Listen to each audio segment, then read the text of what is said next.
Welcome back to OllieGolf.com. This is David Agono. Today we have on Will Green, coach of Princeton's men's golf team. Now, he has 7 NCAA appearances. He's taken his team to 7 Ivy League titles. He has an interesting career that led him into coaching to begin with, and I'm happy to invite him onto the show today. Will, how are you doing today? I'm doing great. Thank you for having me. Now, before we get into the story, as I like to call it, let's start at the very beginning. Why golf? What fascinated you about golf? How'd you get into golf? Well, like a lot of kids of my generation, it was you pick up whatever sport you can find. And to borrow a Southern phrase, I was a mile wide, an inch deep, so I could play just about any sport and at least look like I knew what I was doing. And golf really didn't come to me as a passion until later. I always thought I was going to be a professional baseball player or something like that. And golf was one of those things that as a kid, every couple times during the summer you go out with your friends and you see how far you can hit it. You don't really keep score or anything like that. And then in my 20s, I just kind of gravitated toward it. I think it was probably more because I was a grown-up and couldn't play the kids' games anymore. But the more I played it, the more I loved it. And my love for golf extended beyond, just hitting the shots and making the putts. I realized very early on that golf was a psychological sport. It was a microcosm of life. And as I've continued through my career, first, becoming a player and now coaching this is my 15th year, the more I appreciate the sport for what it represents, in so much as, it's one of few things that you can do where the results are yours.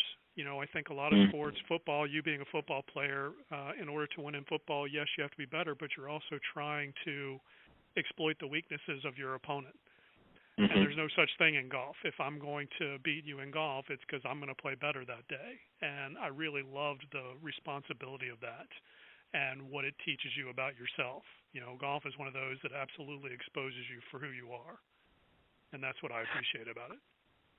Oh, yeah. I mean, we'll definitely get into the mental side, the psychological side. And I think that's why it just intrigues me. And I want to talk to as many golf men and women and pros or coaches as possible, because you said it better than I've said it ever.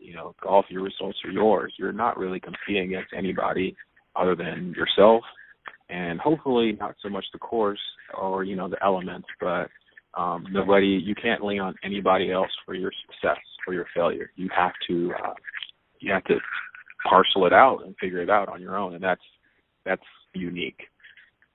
It is.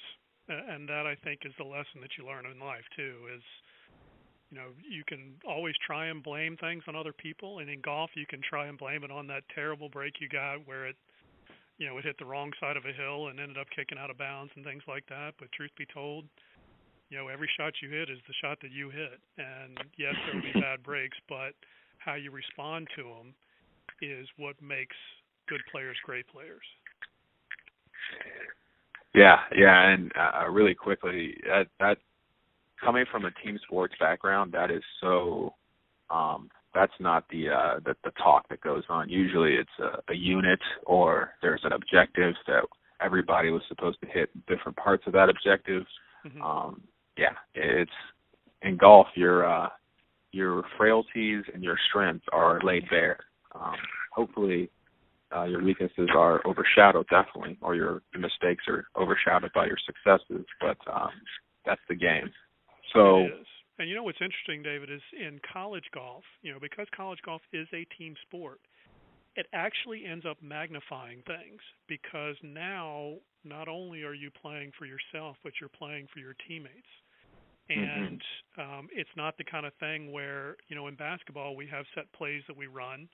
In football, you can't, the quarterback's not going to complete a pass unless he gets the protection from the line. In golf, we don't win as a team unless all 5 of us contribute. But within that framework, you have to do your job. and Mhm. you have to trust that the others are going to do theirs. So it's it's fascinating to watch the mental side of it, and which is really I would love to tell you that I'm some genius swing guru. I'm not.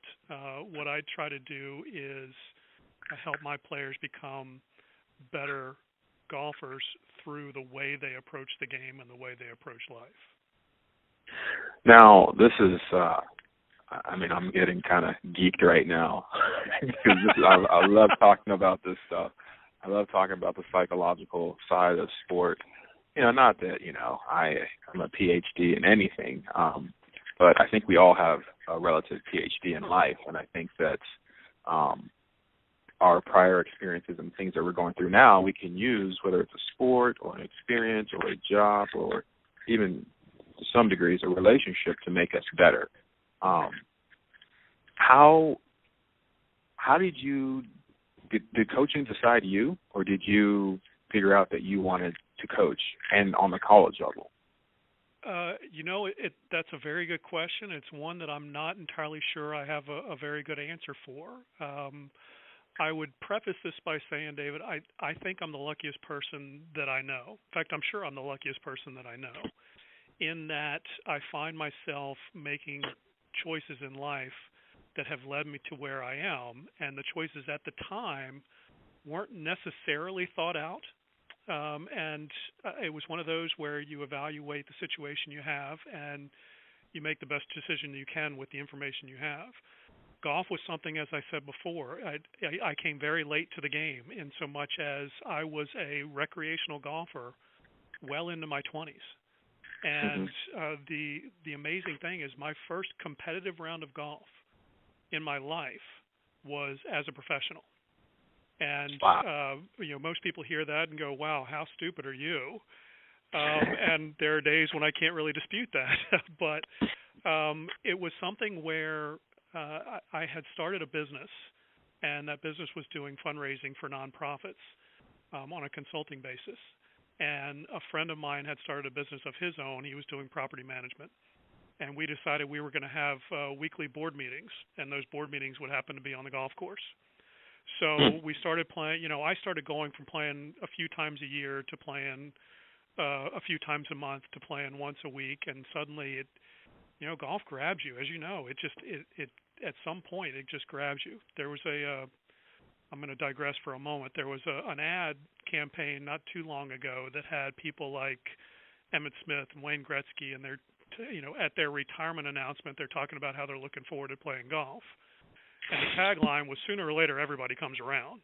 And that's what happened with me, is I came around. And at any rate, so, in the course of playing golf more and more, my love for it grew more and more. And then through a very series of very fortunate accidents, if you will, I found myself with time to play. I ended up selling the company and just started playing every day. And my handicap goes from, we'll call it a 13 or a 15 down to scratch in literally a matter of months.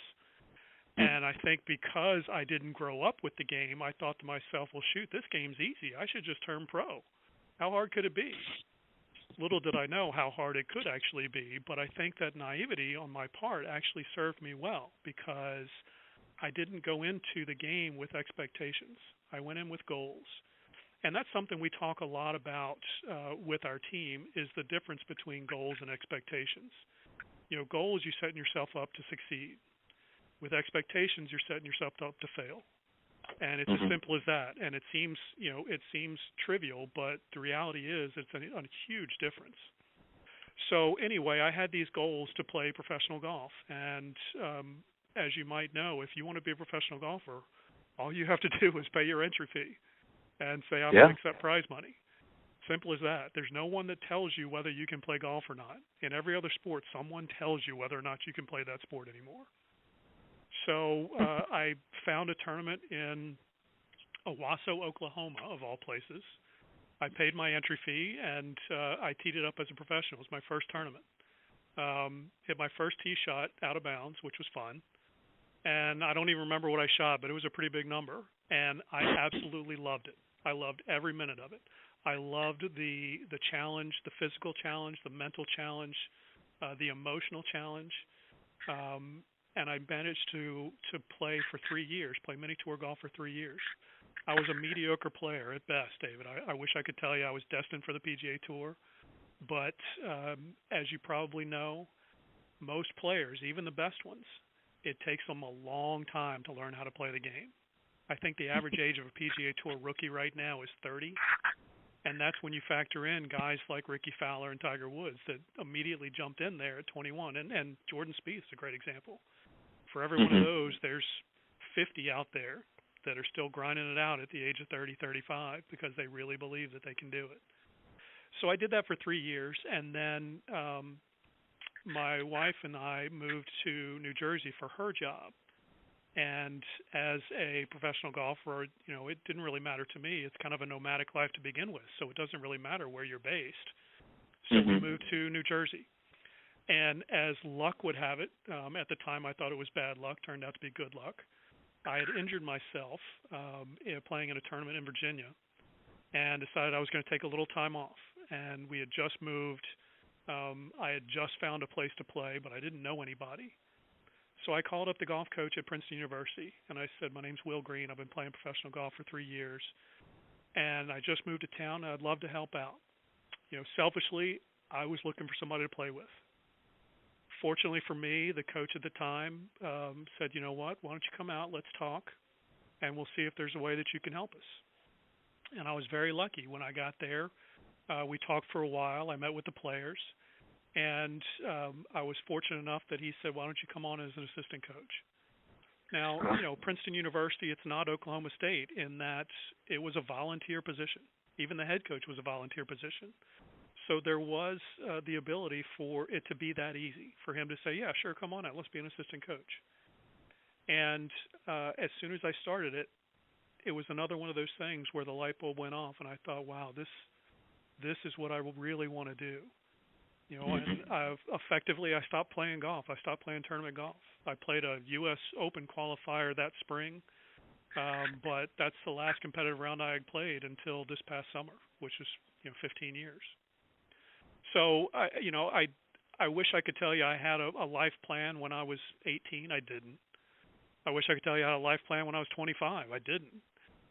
But the decisions that I made led me to where I am, and I wake up every morning thankful that I have a job that I love, and I can't wait to get to work. I can't wait to be around the young men that I have. It's just I really believe I'm the luckiest guy in the world.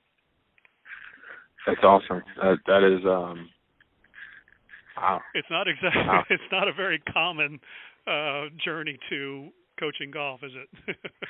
No, and the unique thing about it though is that me being I love business and I love sports. So this next question is sort of a amalgamation of that. So you started your own company, you sold your company. Let's just say for what it's worth, you have experience in the business world.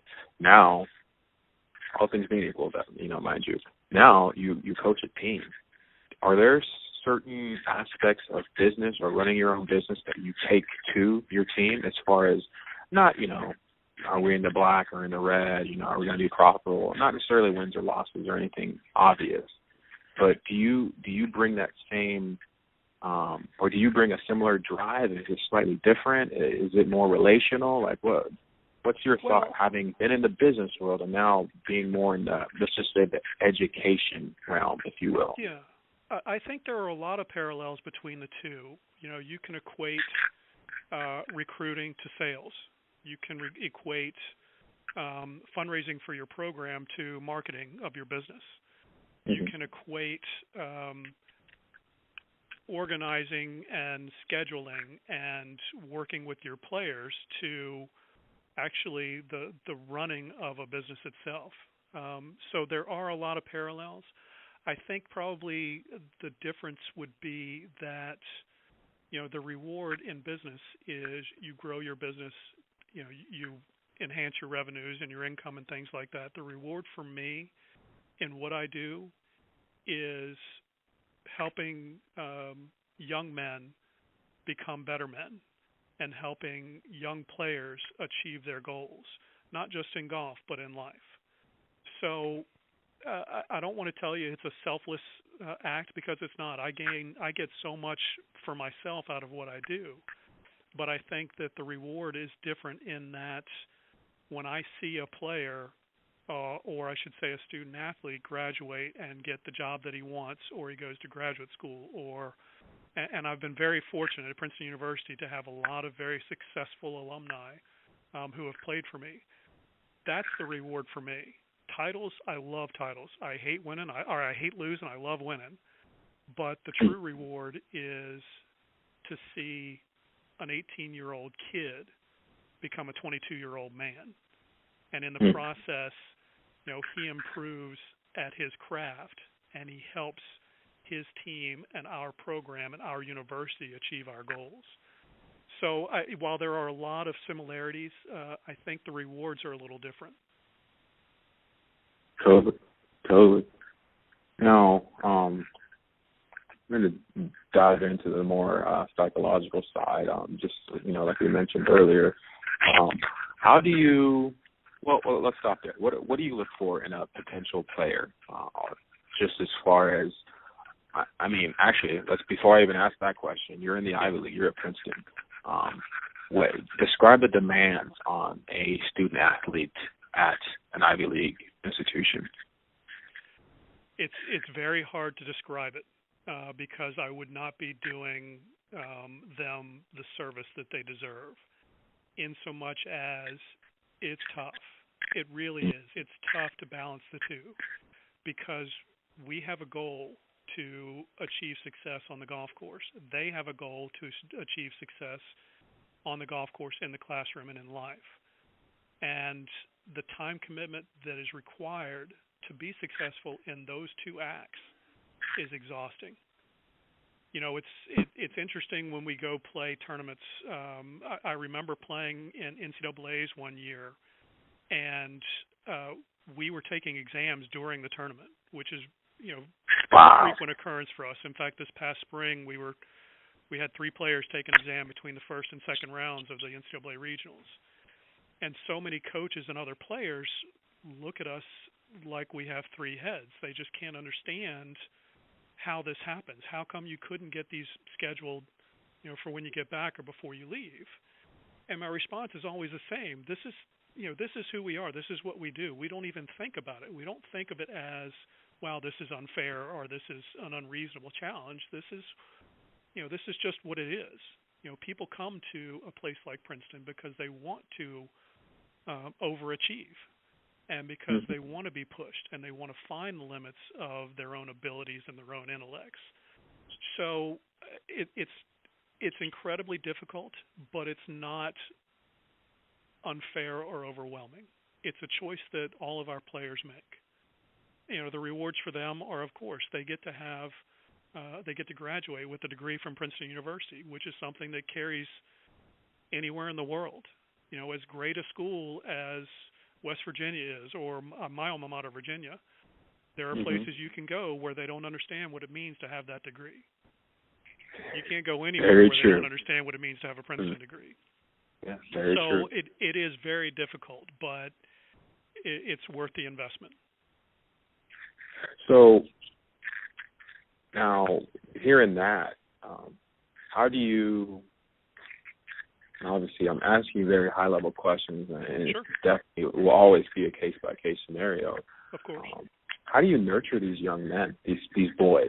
I mean, let's just call them boys. These 17, 18, 19-year-old guys that come to your program, and they're obviously highly motivated. They're talented, and the world is at their feet, so to speak. How do you channel that? How do you get them on the path to becoming a proud young man that played golf for Princeton? Well, it's a lot of it actually comes from them. I view my role as the golf coach at Princeton to be a supporting role. I'm here to help them achieve their goals, and those goals are as diverse as you might imagine. There are some who want to play professional golf. There are some that want to go straight to Wall Street. There's some that want to get into politics or medicine or law. There's some that want to teach underprivileged youth. My job is to help them get where they want to go. It's not to tell them how they're going to get there. So the way that I nurture it is we spend a lot of time talking about what these young men want to accomplish in their life. And we can do that in a variety of ways. A lot of times it happens on the golf course where, they might have made a mental mistake and we start talking about it and it leads into a bigger discussion about how they approach life.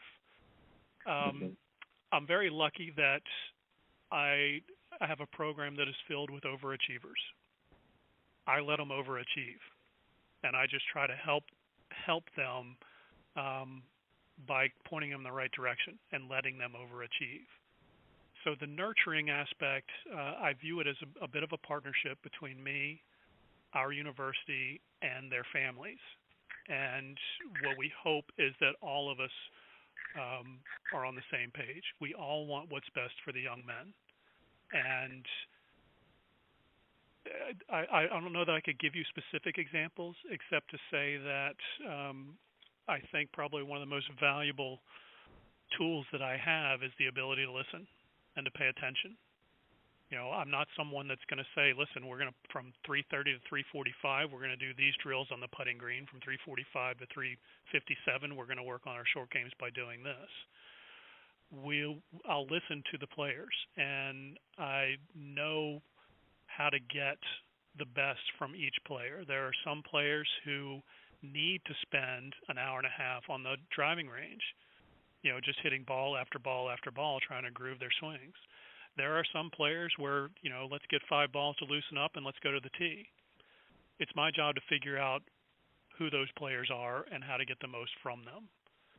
So what might seem to some on the outside to be a very easygoing, even lackadaisical approach to preparing is actually something that is much more structured than might be imagined, but it's individualized.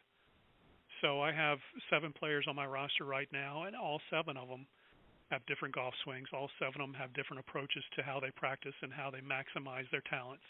All 7 of them have different hopes and dreams, and I need to make sure that I'm addressing all of that with each of the 7, because you can't paint a broad brushstroke over how to hit a golf ball or how to chip or how to putt. So it's important that you are in a partnership with the young men and their professionals at home and their parents and this university and their faculty. And the idea being that we're helping clear the path for them to achieve their goals. Wow. Yeah, I mean, again, that's a great answer. I mean, every aspect of what you just spoke on, I mean, it's going to be slightly different for each of the 7 players. Every different season that you have is going to be slightly different. Mm-hmm. But, I wrote down in my notes, facilitator or dictator. We've all had coaches or employers or maybe even parents that are more of a dictatorial style as far as you do this when I tell you to, if I tell you to, and hopefully before I even tell you to, you're supposed to do that. I'm not. I wouldn't criticize that. I think that there are programs and teams where that is the best way to go. But I look at the situation we have here at Princeton University and the players that I have on my team, and I find that we get more success by being the facilitators. Yeah, and I totally agree. Totally agree. That brings me into my second to last question for you. This is sort of a business/sports golf question. How important are relationships in golf? And as far as this ideal process that you have invoked at Princeton, we see in business how a lot of things are more transactional as far as you pay X amount of dollars for an iPad, or you pay X amount of dollars for consulting services. We also see in sports, we see I don't even want to call them relationships. I'll call them more so duties or tasks where, you know, you play X position and you're the best that we have, so you're going to play. I don't want to pour into you. I don't want to, you know, build and make you a better player. You just need to fill a spot, fill a gap in our rotation or what have you. So, again, how do you see the power or the influence of the relationship side of your role? Well, my role specifically, and again, I would speak to my situation being the golf coach at Princeton University. Relationships are absolutely critical. Absolutely. In fact, it may be the most important part of my job is the relationships I have with my players and the relationships I have with my alumni for a couple of reasons. Number one, we have, there's no other way to describe it. We have an extraordinary alumni base here at Princeton. And even within the Princeton golf team, we have an extraordinary alumni base, all of whom absolutely love this university and what it represents. And those relationships pay dividends to us as coaches and to our players and our program in a variety of ways, meaning there is the financial support that we are able to get from our alumni that allows us to do a lot of amazing things and allows us to compete at a very high level and schedule tournaments based on, you know, that tournament and not how much it would cost to go to it. The relationship that we have between alumni and players is one that leads to future business relationships. I've had several players go to work for former Princeton golfers simply because of that relationship that they have, that either we helped facilitate or, you know, grew out of a life of its own. The relationship I have with the players is one that I think allows us to be successful because I trust them and they trust me. And I think that where we see that when we're competing is my players don't play with fear. I think some players do. Some players are afraid of making a mistake. You know, my players know that to achieve greatness, you've got to be prepared to fail. And you've got to be prepared to accept it when you do. If you hit a bad shot, there's always another shot to hit. You know, if you made a mistake, well, let's make up for it. And they know that they have my support, my unconditional support. Now, that's not to say that I'm going to pat them on the back and say good job when they do something stupid. But it is to say that they know that they can fall down, and I'm going to help them get back up. So I think that in my world, the relationship that I'm able to build with current players, with recruits, with recent alumni, with past alumni, with our administration and our faculty, I think is one of the biggest reasons where we have been as successful as we are. Yeah, I mean, I don't never. I say never is, you know, being somewhat conditional, but I don't think this will change. I have never seen a athletic program that is based on relationships struggle for a long time. You don't see it. Even in businesses, the businesses that focus on the relationship, not necessarily the transaction or the money coming through, those are businesses that withstand economic downturns. They withstand turnover. They withstand, you know, all the elements that happen in our lives or in the economic climate. And the awesome thing about relationships is that they're very dynamic. They're not always 1 + 1 = 1 or 2. They're not always 1 + 1 = 2. Yeah. They can be whatever the situation needs to be, and that's awesome to hear. It's awesome to hear. Well, again, I am very lucky. This is I do think that we have a unique situation here at Princeton, and I think that we're fortunate to have extraordinary young student athletes that want to come play golf for us, who become extraordinary alumni who want to continue to support us emotionally, financially, physically. I try to put my players in front of our alumni as often as possible. We're very lucky that, golf is a game that can be played socially. So, we may have days where, the players get a chance to meet alumni, or we may have alumni events. And we also have the opportunity for alumni to help facilitate access to courses all over the world. One of the things that we talk about is the ability to see things and to experience things that not many people do. So, those are the kinds of things that I think benefit everyone. The more I can get my players in front of our alumni, the better it is for everyone. The players get to see, the success that someone who was in their exact same position has achieved in their lives. Our alumni get to see that the Princeton experience is still alive and well, and these young men are representing their beliefs and their thoughts and the university's goals and aspirations in an incredible light.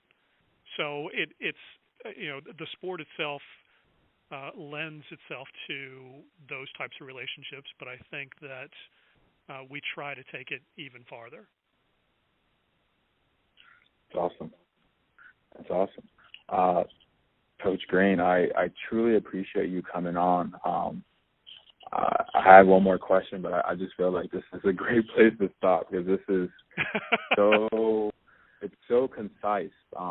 You do your research and you try to make sure that, at least I try to make sure that I'm just completely present in the conversation, just thinking off of what you're saying, and I don't see any gaps. And that's, this is awesome. Well, thank you. Thank you. Thank you for just, and I'm saying this because I think that it needs to be said more often. Thank you for being candid. I mean, so many people, especially in sports or in from positions that we see or we read about or we see on ESPN or TV or whatever, we just get this perspective or perception of them that, they're flawless or, they came out of the womb. I wish. Playing, shooting par. And it's like, that's not really how it works 99% of the time. There's a process there, and I think you clearly illustrated that.